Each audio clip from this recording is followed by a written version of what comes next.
Right, today's lecture. Let's get on and stop my ranting and raving. Not that I rave. I don't. Haven't been at a rave party ever. Let's get down here.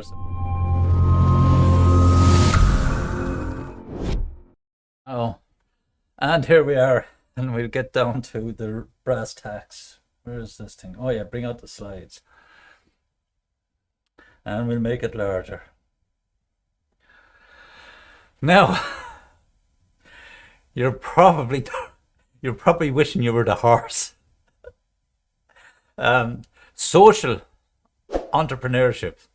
I have to cover this with you. Oh dear God. I'm going to fly through this because, to be honest with you, it's it's it's not a Greta Thunberg thing.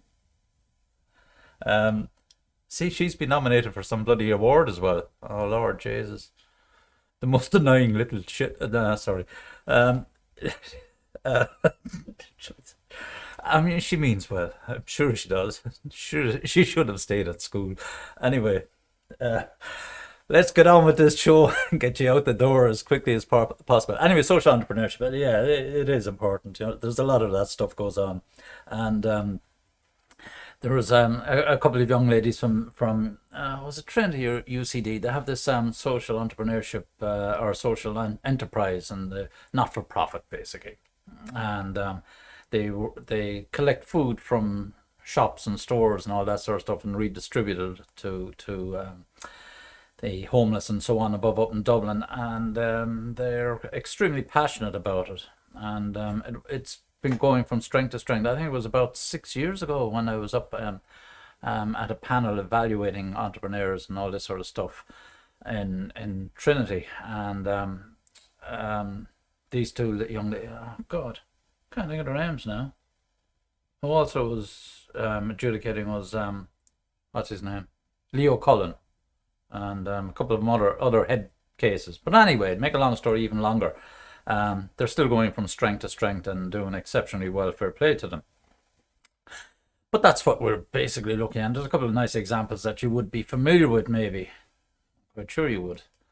So let's get the show on the road. So what are we going to look at? What social entrepreneurship is and the role it plays.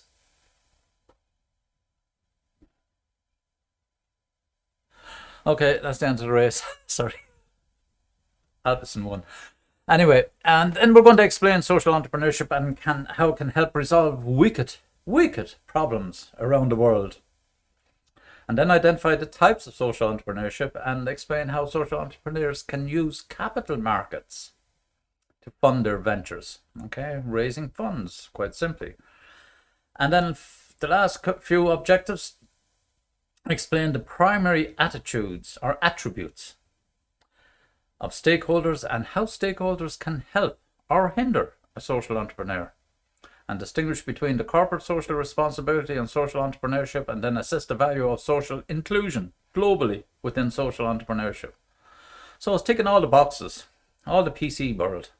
Okay, but this has been around a long time, long before the snowflakes kicked in and started going stupid with I'm offended, that's inappropriate, that brigade. And I know none of you are part of that, so count your blessings. Anyway, our social entrepreneurship. So let's have a look. The life purpose of the true social entrepreneur is to change the world. Bill Drayton. He's the founder of Ashoka. So very aspirational to change the world. Of course they're not going to change the world. They may have some impact on some small corner of it.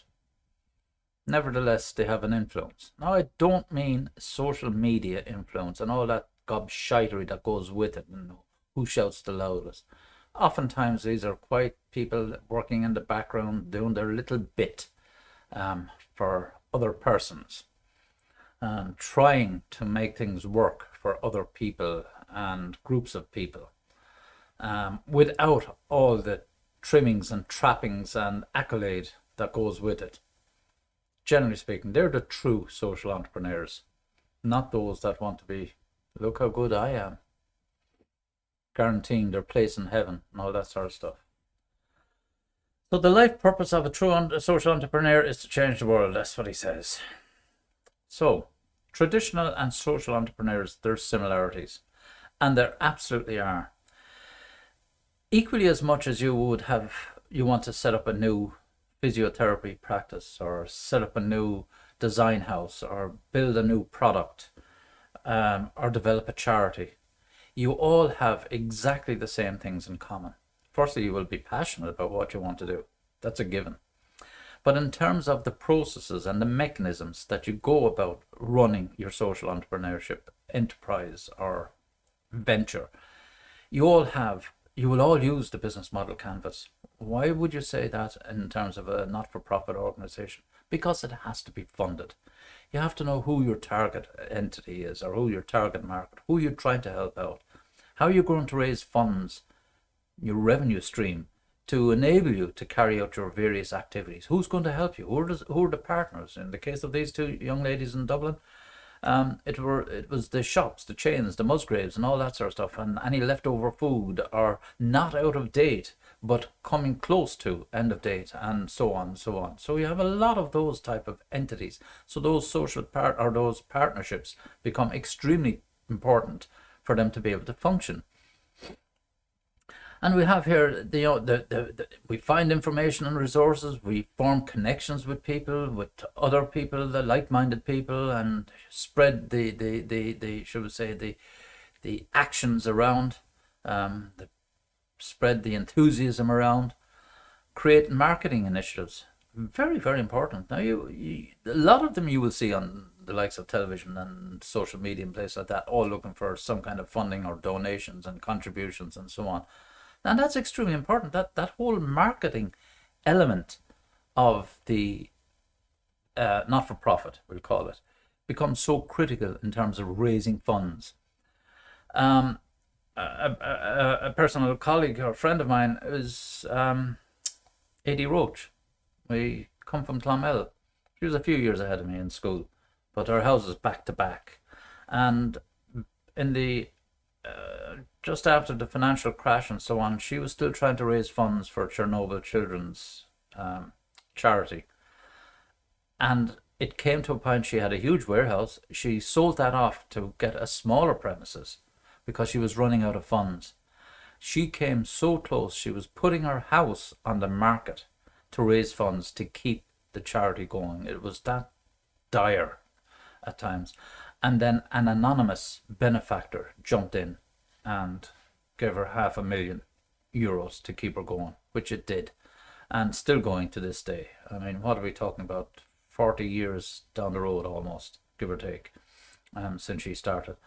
But she was just pure passionate about what she was doing, and a lovely person into the bargain. Absolute cracker, wasn't she? Anyway, that's neither here nor there. But so in terms of developing and raising funds, your marketing initiative is extremely important.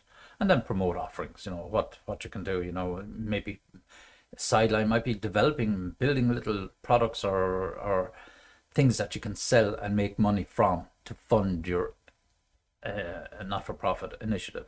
So everything that a for-profit and not-for-profit organizations do are exactly the same, up to the point that, of course, you're not going to be selling your wares in a not-for-profit organization at a very exorbitant price. You're not trying to generate profit to stay in business. You're wholly reliant on contributions, benefactors, and so on. So we traditionally say we create value with a good for making profit, but with the social entrepreneur, they create ventures to tackle social problems and bring about social change. So measure performance by advancing social and environmental goals. Told you Greta stick her head out somewhere. Climate change and so on. Admirable stuff. But I won't even get into a discussion about it. Both for-profit and non-profit. So there are elements of it where some social, and one of the examples you will be familiar with Tom's Shoes. He sells stuff, but he does sell it at a profit. But what he does with the profit is what's important. And you will see that Bill Gates, in many respects, can be considered to be now a social entrepreneur as opposed to should we say, a capitalist entrepreneur, because he uses his fundings and his vast wealth to support his and the wife Linda, isn't it? Sometimes their organization, charitable organization, educational organization to educate kids in poor countries, and so on, so on, so on. There's a whole lot of that going on. So examples of wicked world problems: environment, poverty, sustainability, green economies, and so on. Equality. That's why we've had to resort to legislation to try and get some levels of equality. Now, I think it may be gone from one extreme to the next in certain areas. Male and female equality has become a little bit of an issue in certain sectors of society because of legislation. And, most women that you would talk to, for example, would say, I want to get there on merit. I don't want to get there because the legislation dictates that we need to have 50% male and 50% female. Others would be very vehement about promoting themselves. Legislation dictates that I should be in there, and that's that, and so on and so forth, and could be as useless as some of the men say there. But in any case, it's causing some division. So child mortality in developing countries and underdeveloped, sanitation, clearly, terrorism, the fallout from terrorism in many war-torn countries, particularly in the East, Far East, Middle East, and so on. And then, generally speaking, health and wellness at all levels, and whether it's developing or developed worlds. And if we go on then, so Coughlin's characteristics of wicked problems: the problem is not understood until after the formulation of a solution. So we don't see the impact of it. We gather all the data. We go out and see for ourselves what's really happening here. Now we have a solution to it. Now we can define the problem because we have a solution to it, which kind of sounds like it's putting the cart before the horse. But not quite the case, because it's only when you go in and actually think, you empathize, you live, and you find yourself, Jesus, this is really dire. This sanitation problem is really, really bad. But we can do this, and this, so we have a solution. So not until you're actually in the problem and you have a solution that you can understand the magnitude of the problem as such. So solutions to wicked problems are not right or wrong.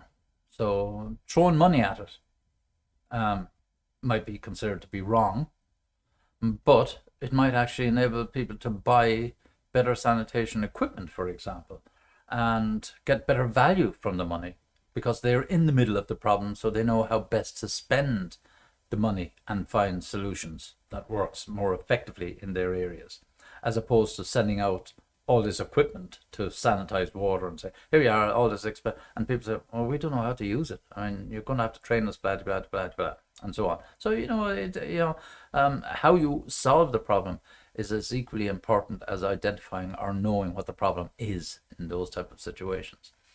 So every wicked problem is essentially novel and unique. That's not altogether true, because you might have, for instance, issues around sanitation and water hygiene in Africa, and you might have the same types of problems in Pakistan, and you might have the same problems in South America as such. They're very similar characteristics, so they're not, it might be novel and unique in terms of sanitation, that is a problem, or water quality, but it's replicated in many geographic locations, for example. So every solution to a wicked problem is a one-shot operation. No, it's not. I can't agree with some of these comments. More likely, they are continuous. For example, droughts happen year in, year out, and or might be cyclical in certain countries. So you need to move on and find solutions, and then problems have no given alternative solutions. By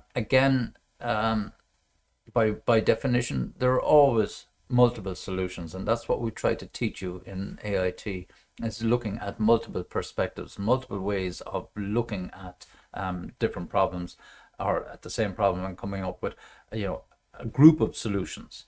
Some are better than others, some are more efficient and some are not so efficient, and so on. Some are more costly, some less costly, so you'll have several solutions. And if you look at this one, examples of social entrepreneurs, Kickstart, Hunger in Africa. We all have our own companies or entities here in Ireland, Concern and Goal and the likes. And Dr. G, I can't even pronounce his name, Wami, eradicate avoidable blindness in India.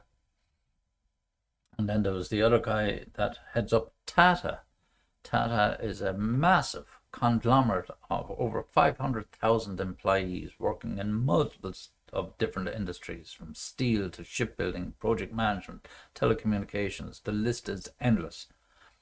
Yet he has a social entrepreneurship side to him, where he wants to have two things: a very cheap and affordable car, which is something smaller than and lighter than the smart car, which costs, I think, is $1,000 or something like that. You might laugh at that, but that would be expensive by Indian standards. And also he wants to ensure that everyone has a passport, some kind of identity, social identity that they can follow. And then you have this guy, Ilyumelu, investing in entrepreneurship for refugees. So you have all these kind of self-help groups, and what's your woman's name out of Wisteria Lane? Not Victoria Principal, the other girl, looks like her. But she invests in women, in refugee or underprivileged women startup companies. Okay, so here you have the economic, social, and economic social, the crossover. So you can have social congruence. When we say hybrids exist, so you have companies that have legitimate companies and pure for-profit entrepreneurs who have a sideline which has some kind of social entrepreneurship element to it, that it donates to charities or it funds some kind of charitable events on a continuous basis, and so on. Then you have the enterprising not-for-profits. That's the likes of the Goals, Concern, and so on. Then you have the social purpose side of it. Not quite so definitive, because if we look at the social economic type of venture up here, it's pure social. That could be just giving of time. Okay, there's no physical products or services as such involved, just a time spent supporting in the background. And then you have the traditional economic, and that's the pure startup organization. Build a product, make money. So how do we resolve social problems and make a profit, or do we need to? And then social consequence: make a social impact and they make a profit, or a profit into the bargain. Sometimes they won't be massive profits. They might be just a little bit above their costs to enable them to keep going, to keep a little bit of a reserve in case certain funding doesn't come in, or you just take this last year. It's been next to near impossible for most of these organizations to raise money in their traditional ways. So some of them have been quite innovative and gone online. What was the last one we looked at? There was a Cycle for Sarah, I think it was. It was a charitable event that normally you'd go down the country and cycle around the place. So it was done online, and actually they made more money doing it that way, because there was no restriction. Anyone that had a bike and could go on to Zwift and so on, or even get a bike and record their time outside, donate it, or by virtue of entry, pay a couple of euros and you take part in this. So critical thinking question. I'm not going to ask you any critical thinking questions. I notice I've dropped from 44 people down to 31. So clearly some people are not the least bit interested in social entrepreneurship. Shame on you. Anyway, critical thinking questions. Should entrepreneurs exist to make money, solve social problems, or both? Explain your answer. Second question. What entrepreneurial ideas do you have that would benefit society? just by way of kind of answering it for you on the first question, if you can do both, then I'm quite sure you'll have a good night's sleep. In other words, if you can make money and share it out and make enough money that you're comfortable with, and then invest the rest of the money in other startups or in other social entrepreneurial endeavors, as such problems to try and help. In other words, being greedy with your time and money and profits and so on. So yeah, and a lot of companies try to give that perception, particularly banking institutions and so on and so forth. Look how great we are at helping people, this, that, and the other. Yet they're the most profit hungry of all entities going. So enterprising non-profits, so venture mission and market impact are for social purposes. So we're doing something and we're letting people know that we're trying to do something to help other people's and disadvantaged groups and so on. And the profits are channeled back into the organization itself. That was the whole point I was making about the social entrepreneurs. So if you look at the US in this case, the facts on non-profits in the US. 1.5 million tax-exempt organizations. That's the problem. It's a write-off. So really, they're being seen to do the right thing, but they're really getting a tax write-off. There's more greed. 103,000 of them provide private foundations. 369,000 other types of non-profit organizations, including chambers of commerce, fraternal organizations, and civic leagues. And then you have all these public charities. Now, of course, over time, we've had our scandals here in Ireland as well, which has left a sour taste in many people's mouths over the exorbitant salaries that certain CEOs might have been paying themselves and so on. Again, it's just a greed factor. The CEOs of certain charities, and when the word breaks that they were paying themselves 90,000, 150,000, 250,000, and they're letting go people in their organizations and claiming COVID even, and as recently, and still paying themselves and getting funding to pay their own salaries before they serve the purpose or the entity, the social problem that they were set up to address in the first instance. So not-for-profit entrepreneurs facts on the traditional 50% survival rate of business for the first 5 years. So it's quite a high attrition. 41% women, 59% are men. Average age is 40. Interesting. 31% have college degrees, and 55% of founders start businesses in industries other than those they have been working in. Okay, so that's really interesting when you're looking at the traditional non-profit entrepreneurs. So they're educated and they're at that point in life where they have a bit more time. Their kids are self-sustaining, generally speaking. They're into their final years in schools, at least in secondary school, and then moving on. And then if we look at facts on the enterprising non-profit entrepreneurs, 84% survival rate of for the first 5 years.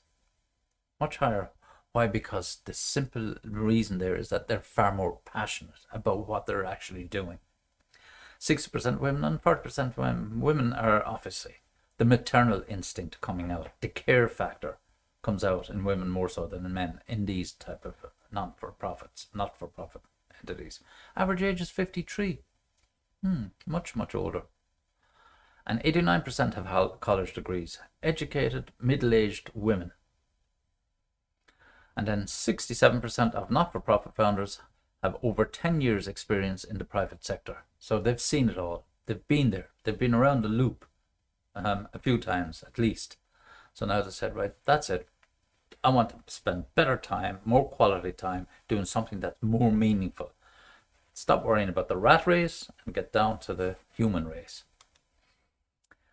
So an example of an unintended consequence of social entrepreneurship, Tom's Shoes. And I don't know, I assume you know him. This is disgraceful. 27 people out of 43. You know, we have to keep records of all of this. In any case, Tom's Shoes, buy one, give one. So founded in 2006 by Blake Mycoskie.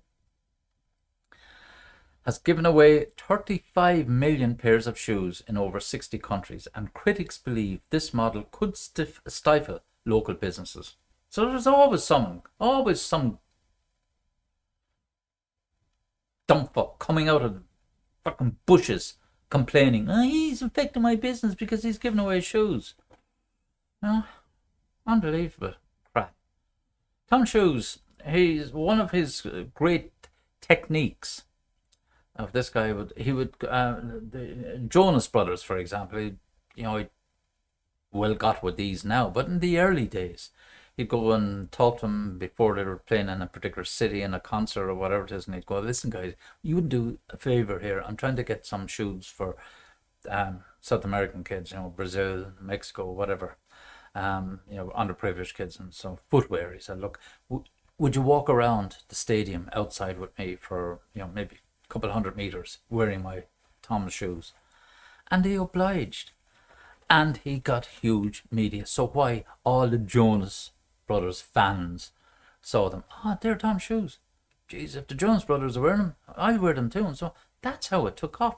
Brilliant idea. So he was able to generate massive amounts of sales, and as he says, buy one, give one. So for every pair of shoes that are bought, he gives away a pair of shoes to, they're the kind of moccasins, these kind of slip-on moccasin type thingies. That's what he does. And that's why he's become world famous for this, Tom Shoes. And so people buy them because they feel that there's a corporate social responsibility. It's a big organization now, but they have a social responsibility and they stick to their guns. Okay. So you have social venture capitalists, community funds, and then microfunds. These are the kinds of ways of generating money.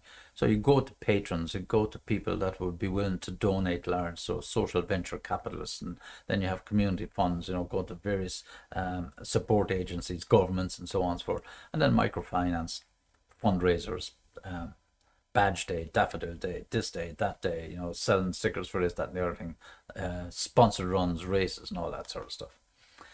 So forget the critical thinking question. Let's move through it. So have a look at this one. Should social entrepreneurs be responsible for assessing the effects of their endeavors? Or is it sufficient that they are making an effort to solve a social problem? Explain your answer. I'll explain the answer for you. Of course, they should be assessing, and they are responsible for their actions. That's why we had to set up these charitable oversight organizations, a cost, and register charities, because there was a lot of fraudulent behavior carrying on. So people were saying and doing one thing and doing something totally different behind the scenes and so on. So there had to be levels of regulation, and you have to get a license and so on and so forth. All of that stuff. Now, on one occasion, I was bringing down the social entrepreneur to visit Edie Roach, and I remember her telling me that you would be surprised at some of the stuff that they have to comply with. Suicide awareness.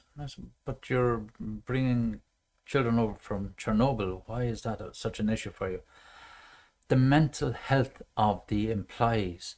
Because if I took a group of you over to Chernobyl today to see what's going on and see how the kids are living, you would most likely be shocked to pieces. And that takes a very strong mindset, a very strong person to be able to deal with those kind of graphic situations. And some people can hack it, some people can't. And there have been suicides as a consequence of what they had seen, and the continuous feeling that they're not achieving, that they're not helping people as much as they like to, and a guilt of why they're so fortunate and other people are not so fortunate, and so on, through no fault of their own. So all these mental pressures can have extraordinary impact on people's own well-being, even though they're the best intentioned people. It can break you down, literally break you down, and the backlash that can happen from that. My uncle or my father or my brother so on and so forth. They committed suicide because they were with this charitable organization, and it's we're going to sue them and so on and so forth. That happens. And it's common enough. So that evaluate, and then of course you have you have to be vetted. If you're dealing with, particularly with minors, you have to have be vetted by the Gardaí, and not TUSLA, whatever it is. The Gardaí definitely, that that you don't have a record, or you don't have any. Most definitely don't have any pedophilia record on the books and so on and so forth. And some people actually take advantage of that. And seriously, there are some really warped freaking minds out there that will try to take advantage and of, irrespective of the situations. They will try and disguise. Don't get me started on it. There's some really sick minds out there. They should be fucking shot. End of. Shouldn't be saying that either. But anyway, that's just me coming out. But the point about it is that these are all the other pressures that, as a social entrepreneur, you can have within your organization to make things work. So there's so many things you have to be careful about: insurance and mental health and well-being of the staff and so on. So social entrepreneurs and stakeholders, you have the employees, volunteers, investors, customers, and suppliers. Okay? And the important one here is the volunteers, because you're still responsible for their well-being. Even though they're volunteers, they still have to be vetted and suitable, and candidates and so on. And you have manufacturers, community leaders, sponsors, board members, and other entrepreneurs. Okay, so all of the stuff that you would have in a normal, traditional economic venture, you'll have this. If you can have an economic venture and get volunteers, happy days, great stuff, more profit. But you get the point I'm making on this. And then if you look at the big belly stakeholders, we call it, in terms of an example of types, the local mayor, and city planners, labour, and so on, employees, board of directors, and getting the right people on there, to the right mix of people, having them together to be able to put your social entrepreneurship endeavour in place. And this is just a simple diagram. The Mitchell stakeholder typology. So you have power, the dominant shareholder or stakeholder in it. Need not necessarily be you as the founder. It could be one of the board members who holds up purse strings. Maybe that it could be one of the bigger contributors who might start dictating policy and so on and so forth, or influencing policy. And then you have legitimacy between that and the discretionary stakeholders and the demanding stakeholders. So you have these three entities. So definitive stakeholders. So you have this interlocking. So oftentimes, because it's not for profit, you might think that there's less to play for. Oftentimes there's a lot more to play for, because egos start to kick in and personalities and so on. And that's where it can become particularly nasty, but it can be also extremely positive. So you have the types: dominant, discretionary, dominant, dependent, and dangerous, of course. And if you look here, corporate social responsibility. And the good news is we're getting to the end of this. So you have peripheral to the mission, corporate social. So is it core to what you're trying to do? It's a byproduct. So you're doing things, you're focusing on corporate social responsibility. If you take Tom's shoes, what's the objective? To put shoes on underprivileged kids' feet. So to protect their feet, keep them, give them literally give them shoes. They're, in terms of a peripheral mission, they feel good about it. They feel they get a certain delight out of it. Okay, so it's a byproduct. The core mission of the social entrepreneur: provide footwear. The sideshow, so to speak, is the kids feel better. Probably can go out and kick ball better. They can run around more frequently. They can get to school. And if you look here at just going down through some, feel and look good and to do good. So there's a big difference there, and this is where there's in terms of if you look at we'll just take the banks at the moment, what they try to do in terms of their corporate social run. Look at us, look what we're doing. We're going to be the first by 2030 to be fully self-sustainable and green and all that sort of crap. But then, do they actually do good? No, they don't. I mean, they treat most of their customers like rubbish and closing down branches, and then um, not having flexibility, not paying decent interest rates, and so on. So they're not actually doing good. They're providing a bit of a service. But look at us, you know, we're trying to do good, so they look and feel good about themselves. Anyone can see through it. Anyone with an ounce of cop on will see through the bullshit. Consequence driven and purpose driven, and oftentimes again we'll stick to these bank advertisers. It's a consequence, because they're jumping on the climate change bandwagon, and look at us, we're doing our part, and it's a consequence of what's happening in climate change. Whereas purpose driven, you have those so many other people that you wouldn't even hear of out actually doing something. And then image motivated, need I say any more? And then opportunity motivated for the actual social entrepreneur. They see an opportunity that they can influence in a positive way. Let's get this done, let's help, and so on, so on, so on. Get this sorted out, provide a solution for people. Don't want to know. And there are many, many people around that are particularly like that. They don't like to be, oh, look how great I am. You'll get those gobshites, unfortunately. And they're the kind of gobshites that ruin it for the genuine people, so to speak. So social inclusion and social entrepreneurship confronts inequality that creates marginalization. So what do you do to break down barriers? I mean, one of the more positive initiatives, if we look at inequality, was on the news the other evening, and the Students' Union down in NUIG, and the inclusion of travelling people on their committee, and the change on recognition by law 4 years ago of their ethnicity as a group of people. And it's been 4 years in action now. Do I agree with it? Not necessarily, but I do agree with, there was one young lady, she went and finished her PhD in biology from memory, or was it history, who quietly went on about things in the background. They're the kind of success stories she wasn't promoting herself. She was asked, but your background is this and that, and so, yeah, but it wasn't an obstacle. They don't create the obstacle to try and find a solution, to say this is what needs to be done. They just got on with it. Okay, easier said than done.